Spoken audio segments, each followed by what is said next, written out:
Boa noite, meus irmãos. Sejam todos bem-vindos a esse nosso encontro. Que a paz de Jesus possa estar conosco nessa noite, que Ele possa nos intuir, nos auxiliar, para que possamos aprender um pouquinho mais juntos, apesar de não estarmos presentes assim pessoalmente, mas nossos corações com certeza estará juntos nessa noite. E esperemos que seja uma conversa gostosa, que possamos tirar o maior proveito disso. Nosso assunto dessa noite, ele está lá no Evangelho segundo o Espiritismo, vai do capítulo 7 ao capítulo 10. Talvez seja assim o assunto maior, né? Falando sobre a mesma coisa que tem lá no Evangelho, sobre as bem-aventuranças, ou o Sermão da Montanha, como muita gente conhece. É retirado do Evangelho de Jesus e nos traz ensinamentos assim maravilhosos. É o mais famoso dos sermões de Jesus. Ele é assim denominado, né, o Sermão da Montanha, porque Jesus proferiu nas encostas de um monte perto de Tiberíades, na margem oeste do lago de Genezaré. E é chamado bem-aventuranças porque todos os itens ali começam com bem-aventurados, bem-aventurados. Gandhi, Mahatma Gandhi, né, dizia que se perdessem todos os livros sacros da humanidade e só se salvasse o Sermão da Montanha, nada estaria perdido. Aí vocês observam que é uma coisa muito importante, porque Gandhi nem cristão ele era hindu, e ele já tinha essa ideia a respeito, esse pensamento a respeito das bem-aventuranças, para vocês verem o tamanho da importância, né? Então, muitos consideram esse sermão de Jesus como a norma da vida cristã. Certamente, bastaria para a gente seguir essas recomendações e já iríamos alcançar assim, uma grande evolução espiritual. Porque nesse evangelho está contido tudo que nós precisamos saber sobre moral, de como nós devemos ser ou como nós não devemos ser.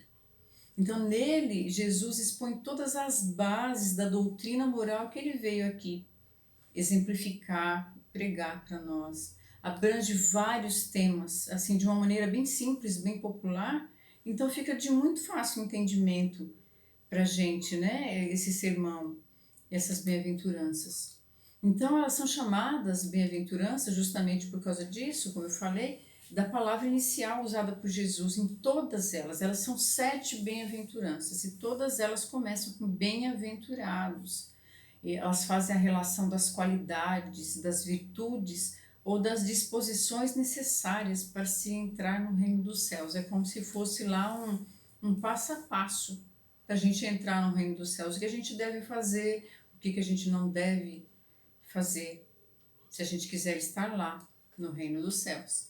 Então, quem exercite essas bem-aventuranças, sem dúvida, será realmente bem-aventurado pelos resultados que alcançará no final, né?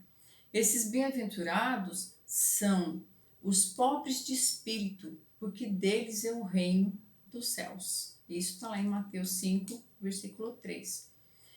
A segunda bem-aventurança é bem-aventurados os que choram, porque serão consolados. Está lá em Mateus 5, versículo 4.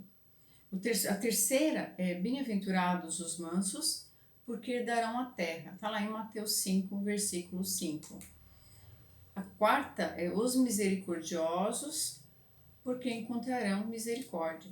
Bem-aventurados os misericordiosos, porque encontrarão misericórdia. Está lá em Mateus 5, versículo 7. E o 5, a quinta bem-aventurança, bem-aventurados os puros de coração, porque verão a Deus. Está lá em Mateus 5, versículo 8. A sexta bem-aventurança, bem-aventurados os pacificadores, porque serão chamados filhos de Deus. Está lá em Mateus 5, versículo 9. A sétima e última bem-aventurança é bem-aventurados que sofrem perseguição por causa da justiça, porque deles é o reino dos céus. Está em Mateus 5, versículo 10.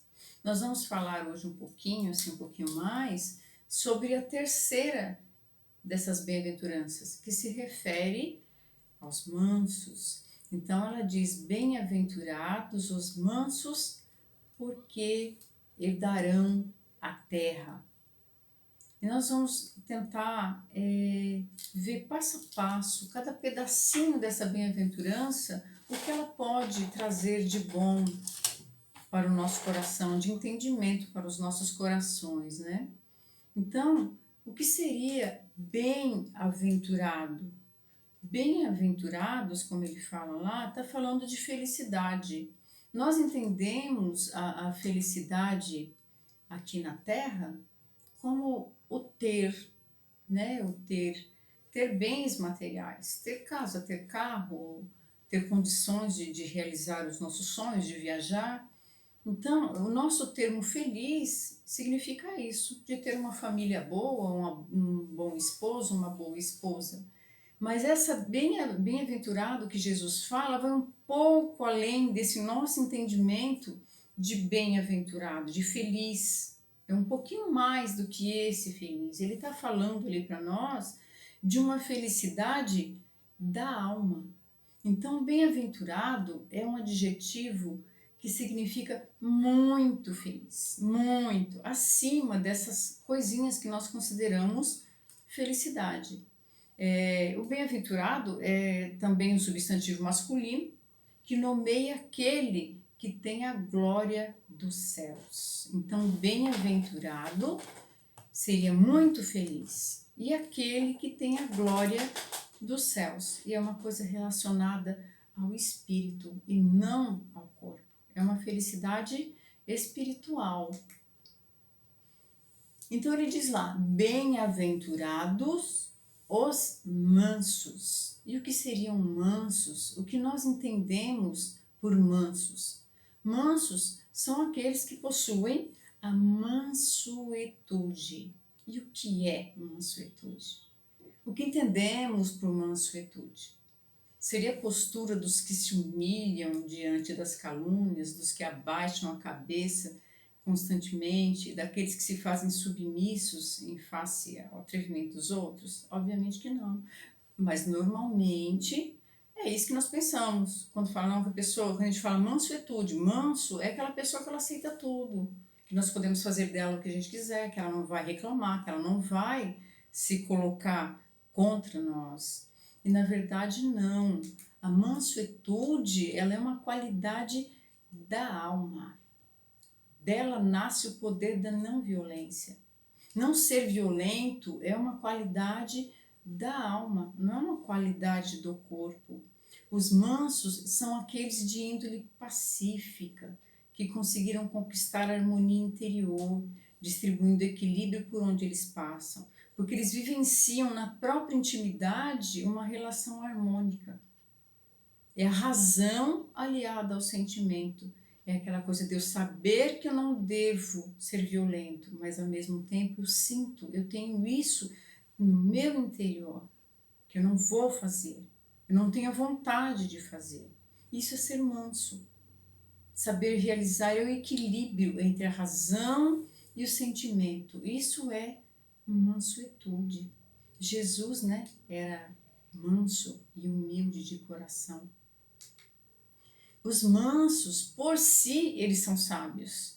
Eles não decretam ordem pela força bruta, né? Não são déspotas. Eles são fortes em si mesmos e têm atitudes serenas, porque eles sabem o certo e o errado e a posição que eles se colocam diante disso. Por sinal, muitas pessoas podem achar que esse comportamento sereno, tranquilo, pode parecer fraqueza para muitos, né? Pode parecer tolice, pode parecer medo, desatino. Mas mansuetude é uma conquista da criatura que aprendeu a ver uma sequência lógica, né? Uma ordem natural nas ocorrências da vida, percebendo que para tudo há um encadear preparatório, para que se possa alcançar definitivamente um bem maior. Nós viemos aqui nesse planeta, nós reencarnamos nesse planeta Com que objetivo? Evoluir. Nós temos o objetivo de evoluir.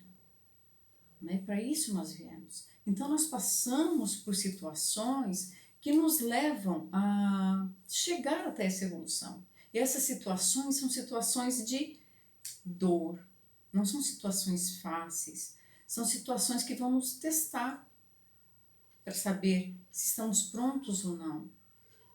E o manso é aquele que ele sabe que não adianta ele gritar, que não adianta ele espernear, que não vai mudar. É saber a diferença entre uma situação e outra. Tem determinadas situações em que não adianta nós gritarmos ou nós espernearmos. Vai passar um determinado momento, no momento que tiver que passar. Então, quanto mais tranquilo eu estiver, melhor para enfrentar e conseguir resolver. Esse é o bem maior, eu saber que em tudo que me acontece há um aprendizado.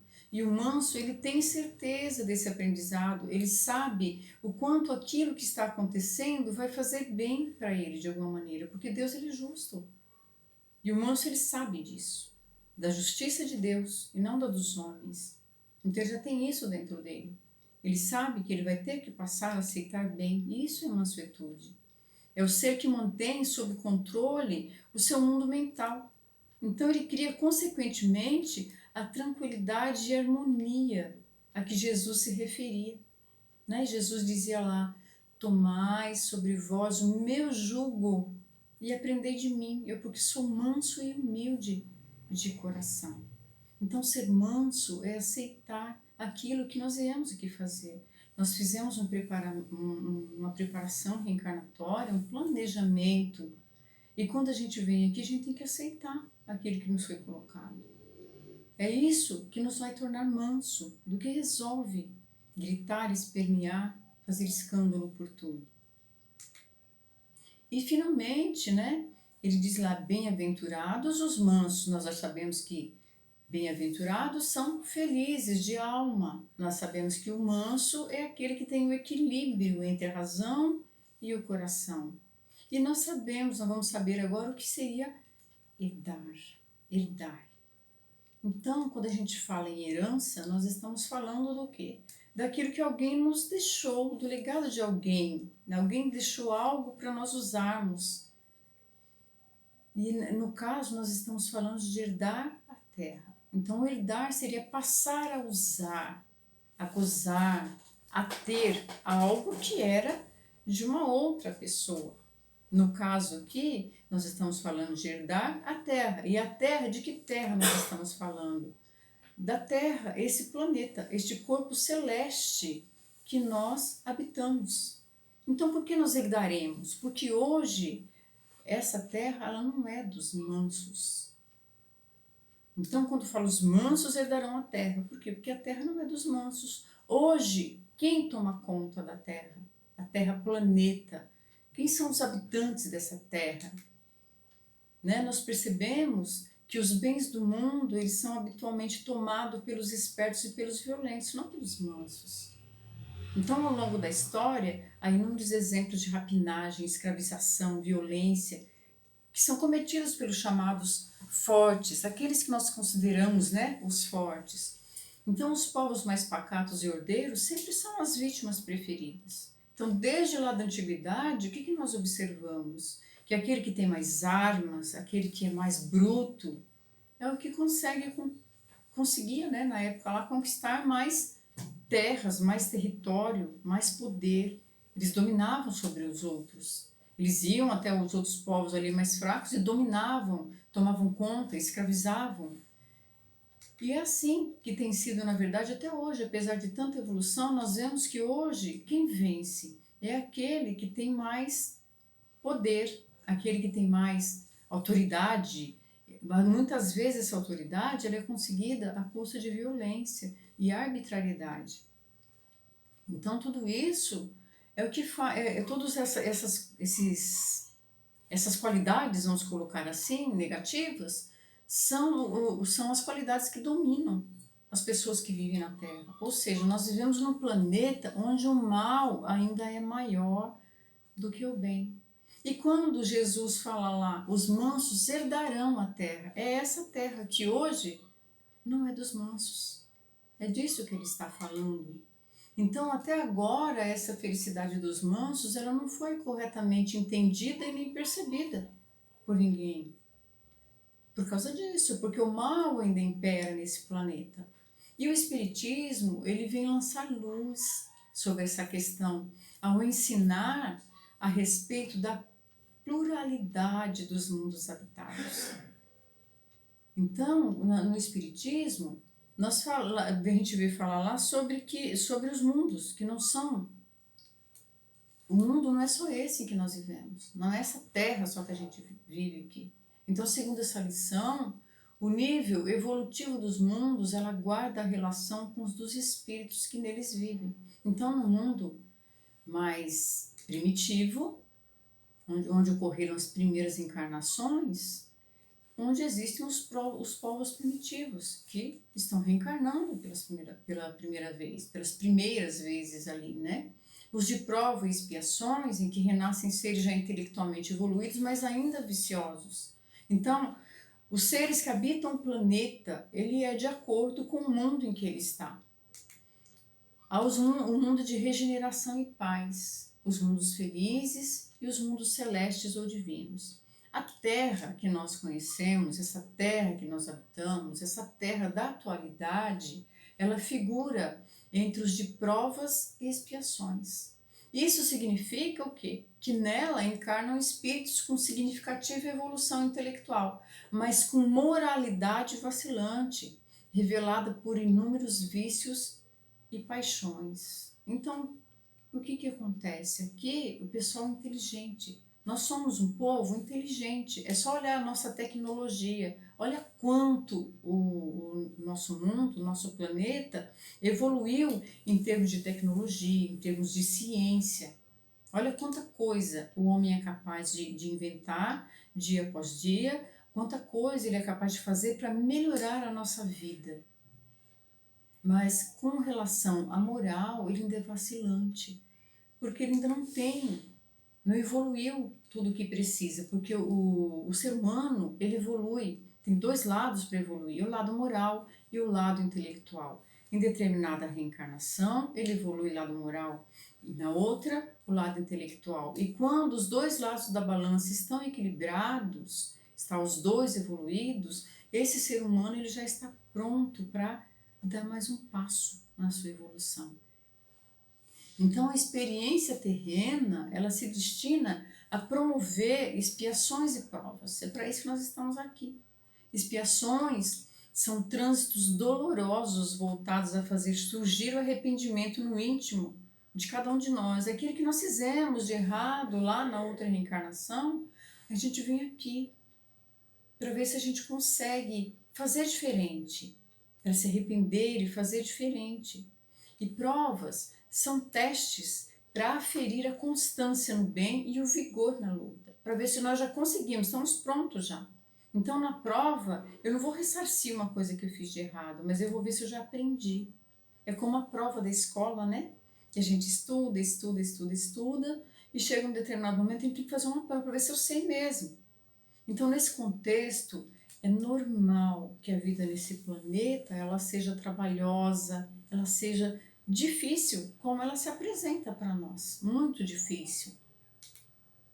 Então, tirando o caso dos missionários de amor, os habitantes do planeta, eles lutam contra si mesmos no processo de aprendizado e sublimação. E quem são esses missionários do amor? Aqueles que vêm aqui na Terra com uma missão maior, de fazer o bem a muita gente. Nós temos vários casos aí de Chico Xavier, nós temos Madre Teresa de Calcutá, que são missionários que eles vieram para pregar uma coisa maior, fazer o bem para muita gente, tirando essas pessoas que conseguem se dedicar, se doar completamente ao semelhante, ao próximo.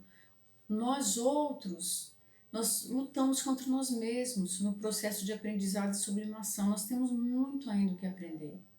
Mas o importante disso tudo é que a transição da Terra para mundo de regeneração e paz, ela está próxima. O nosso planeta, que é de expiação e provas, passará para um planeta de regeneração. Então, trata-se do fim dos tempos de angústia total que nós vivemos aqui e vamos passar por um tempo diferente, um tempo onde um planeta onde o amor vai ser mais predominante, o mal ainda existirá, né? Não vai ser um planeta perfeito logo de cara. O mal ainda vai existir, porém já o bem vai dominar. Então, por ora, os espíritos mais rebeldes, eles se encontram misturados aos demais aqui na Terra. Aqui é uma miscelânea. Nós vivemos num planeta onde nós temos espíritos de todos os tipos. Nós temos espíritos bons, nós temos espíritos mais evoluídos e outros nem tanto. Então, é por intermédio deles que são aplicados os testes mais duros aos candidatos à paz. E quem são esses candidatos à paz? É aqueles espíritos que eles já primam pelo bem. E quem vem trazer a prova, os testes, para esses candidatos, eles desenvolverem as suas melhores virtudes? São esses espíritos que ainda não estão tão evoluídos moralmente. Então, no contato com criaturas difíceis, nós desenvolvemos a paciência, a compaixão, a serenidade, a fé em Deus. Isso é dentro de nossa família e fora dela. Então, ao final, os mansos realmente herdarão a terra. Porque quem persistir no mal, quem teimar assim, ser violento e esperto, ele será degradado, não vai mais poder nascer aqui na Terra, não poderá mais nascer na Terra, vai ter que nascer num outro planeta. Então ele passará a viver em mundos inferiores, no mundo inferior ao que a Terra será, nos quais sua inteligência ela será preciosa, porque Deus ele não despreza nenhuma arma para usar sua justiça, sua paz e fazer o progresso. Então esses serão ferramentas também.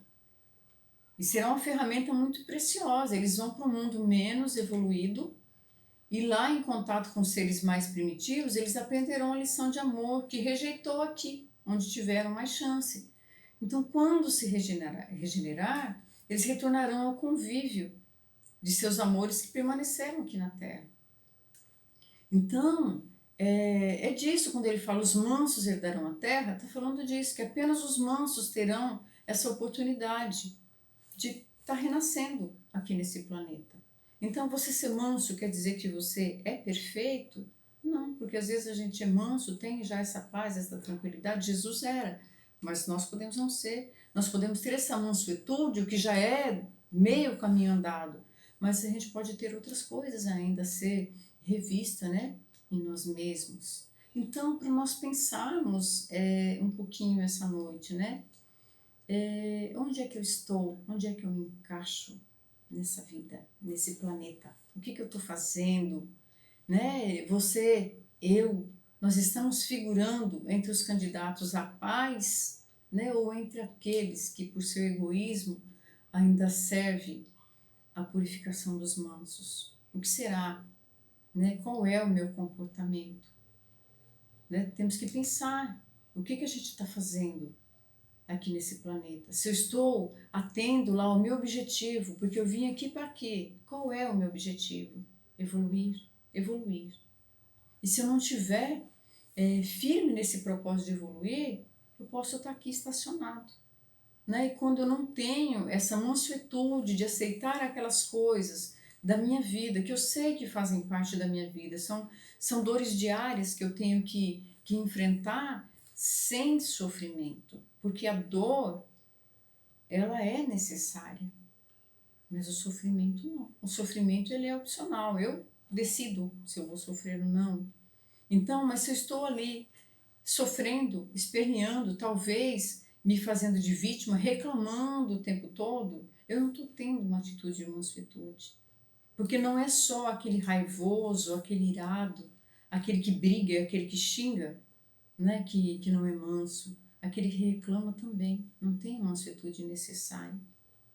Então, quando nós falamos de Jesus, que Jesus fala: aprendei de mim, que sou manso e humilde de coração, Olha só de quem nós estamos falando. Nós vemos uma pessoa que ela lutou pela justiça sem precisar gritar, sem precisar espernear. Nós, ainda, quando vemos uma injustiça acontecer, nós nos iramos, né? Nós nos enchemos de raiva, nós queremos acabar, em nome da justiça, nós queremos acabar com a pessoa que cometeu o erro.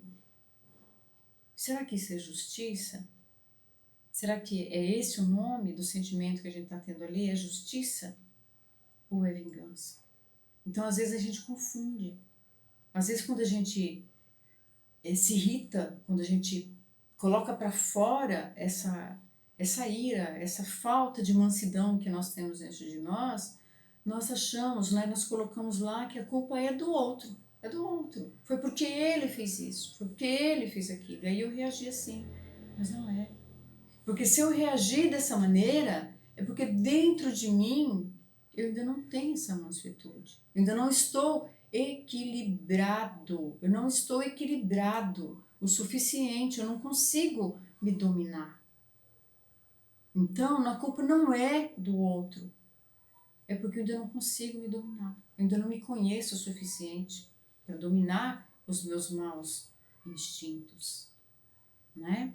Então, tem lá aquela passagem lá de que eles falam, eu esqueci como chama a passagem, mas fala de um discípulo, né, que perguntou ao mestre como ele fez para ele conseguir encontrar tanta paz interior, dele ser tão tranquilo, dele ser passar tanto amor, tanta tranquilidade para os seus discípulos. E o mestre disse assim, que dentro de mim existem dois animais ferozes. Existem dois animais, não é dois animais ferozes, dois animais. Um é muito feroz e o outro é bem tranquilo. E aí o discípulo perguntou para ele, e qual que vence a luta então? Porque o mestre colocou lá para ele que os dois estavam em constante conflito. E aí o mestre respondeu, vence aquele que eu alimento mais. Então a pergunta é assim, qual dos dois animais que existem dentro de mim eu estou alimentando mais? O manso, aquele que ele já está ali treinado para agir direitinho, ele é tranquilo, que ele é amigo, que ele é companheiro, que ele é amoroso? Ou estou treinando, ou estou alimentando mais aquele animal selvagem, aquele que quer destruir, que quer acabar com o outro? É essa pergunta que a gente tem que fazer para nós mesmos. O que a gente está alimentando dentro de nós? É a mansuetude? Ou é a raiva? Ou é o ódio? Né? É isso que eu tinha para passar para você essa noite. Eu espero que sirva para uma reflexão antes da gente poder nos recolhermos, né? Para o nosso descanso diário. Eu gostaria de convidar aqueles que se sentirem à vontade para fazer uma prece agora, agradecendo a Jesus, fechando os nossos olhos, vamos assim, elevando os nossos pensamentos a Jesus e agradecendo a Ele, porque nós podemos estar aqui, reunidos, em nome dEle, conversando um pouquinho mais sobre aquilo que Ele nos deixou para o nosso aprendizado. E vamos pedindo que Ele possa abençoar nessa noite a nossa casa, os nossos entes queridos, a nós mesmos, o nosso trabalho e o nosso esforço em nos melhorarmos interiormente. Mestre Jesus, pousa sobre nós o teu olhar misericordioso, Senhor, e dá-nos a condição necessária de nos conhecermos, para nos transformarmos, para que um dia, Senhor, possamos nos aproximar daquilo que Tu és. Que assim seja. Graças a Deus. Boa noite a todos, que Jesus abençoe.